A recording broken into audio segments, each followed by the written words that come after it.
Yo, what is going on again, Terra Knights? We have our next Monster Hunter Wilds weapon trailer. And in this weapon trailer, we did see the return of the Sword and Shield, my main weapon in the Monster Hunter series. So first in this video, we're going to take a look at my reaction to the Sword and Shield trailer, and then I'm going to go over what we actually saw in the trailer, and then we're going to go over my thoughts on the return of the Sword and Shield and what I actually really liked about this trailer. But let's keep this intro short and roll the clip. Come on. Yo, Sword and Shield, yo, that's what I'm talking about. That's what I'm talking about. That's my main weapon. That's my main weapon. Oh, shit. Oh, no. Oh, the Rathalos armor looks so good. Oh, the perfect rush makes a return, ladies and gentlemen. What? Maneuverability. Oh, my goodness. Oh, God, you can strafe. That's what I was talking about. Yes, we can still knock out. Awesome. Oh, my God.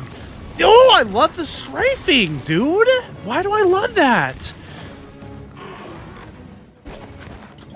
Yeah, okay, nice. We can drink potions and shit. Nice. What's the focus mode? Oh, no way. We have the, oh, no. Perfect rush. A counterattack? Oh my goodness. So going into an overview with what we saw in the Sword and Shield trailer, actually a bit more of a simple trailer. It starts off with showing us the infamous Rathalos armor making a return, but not only that, the Corona Sword and Shield as well, which is one of my favorite Sword and Shield weapon designs. But getting into the actual start of the gameplay with the Sword and Shield, it looks like our Sword and Shield actually has the ability to strafe and slash while they're moving, and I honestly am just all for that. And there's not really a whole lot to see there. It looks like we can just continue attacking and strafe around the monster, or even maybe like kite monsters. But of course, this is also followed up with some shield bash attacks, the 3 in succession leading to a knockout on the monster, showing the shield's capabilities, of course. But followed up after this, it actually looks like we get some kind of slope attack from Monster Hunter World, but in the form of an advancing sliding slash. But it doesn't look like our hunter is actually on a slope, so we're gonna have to see if this is something that we can actually just do at any time. It may be the running, jumping, advancing slash attack that we have had in other Monster Hunter games, but we have yet to see. Actually, we're gonna have to see how this one pans out. But of course, it is followed up with more strafing attacks. I think that they really wanted to show that they're giving maneuverability to the Sword and Shield, that you can run around and attack with it at the same time, which is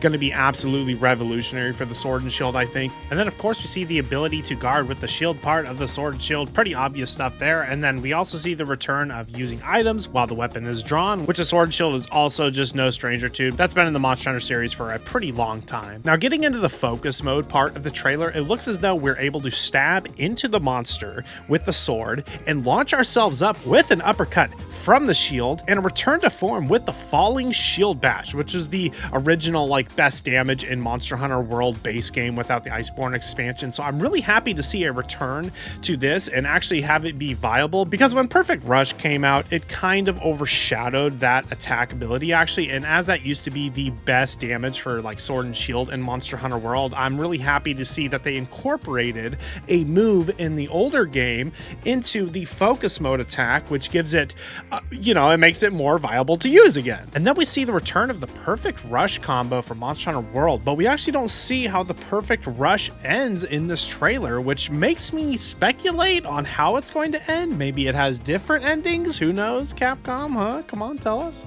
And then next, one of my favorite things, I think, is that it looks like we actually get access to some kind of guard counter with the Sword and Shield, which I cannot tell you how happy I am to see, because it does look like our hunter blocks with the shield, and it is followed up with a not so strong looking attack. But my theory is that maybe this actually combos into more attacks after that. So maybe it's not a big wind up from the guard counter, but I'm still happy to see an actual animation tied to the guard itself. And they did seem to focus on the actual guard animation right then and there in the trailer. So that's what's lending to my theory that we do have guard counters for the Sword and Shield, which, oh god, I would be so happy for. So at this point in the trailer, we haven't actually seen too much new with the Sword and Shield, except for this new attack that the trailer ends with, which is holding the sword backwards, kind of reminiscent to like firing your slinger in Monster Hunter World with the slinger burst. But it looks like our hunter flies forward and does like a multi-hitting stab attack into the Chata Cabra, which just thrusts all the way into the ground, and you can hear how many times it actually goes off, which might mean really good elemental damage, status ailment damage,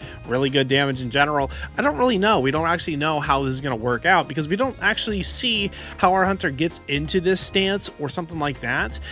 We actually just did not actually get a lot of info in this trailer. Now, going into my thoughts on the Sword and Shield trailer, as I am a Sword and Shield main and Monster Hunter, I'm actually pretty happy to see the Sword and Shield make a triumphant, pretty normal average return, honestly. Like I said before in the beginning of the trailer, we saw the addition of strafing with the Sword and Shield, which I think is going to be an absolute blast to use the Sword and Shield now, as you aren't committed to combos like other melee weapons, whereas you can kind of move around, you have access to a shield, you can kite monsters. I think it's just going to make the Sword and Shield much more appealing to beginners and make it somehow even more accessible, especially when we have the addition of guard points, we have the addition of the focus mode. We still have the return of the perfect rush in Monster Hunter Wilds, although we did not actually see the follow-up to the perfect rush. So maybe Monster Hunter Wilds has more secrets to unveil with the perfect rush. Maybe we can go into different variations of the perfect rush, which I think would be absolutely awesome to see.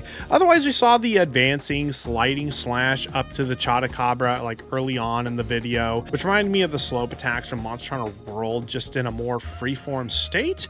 We still have yet to see how that's going to work out. I'm not really sure, but I think I just really did love every single new thing that we saw, which was strafing with the Sword and Shield, some kind of guard points or guard counters. But I think one of my favorite additions was that they turned the focus mode of the Sword and Shield, the stab attack, and it looks like we just launch ourselves into the air using that.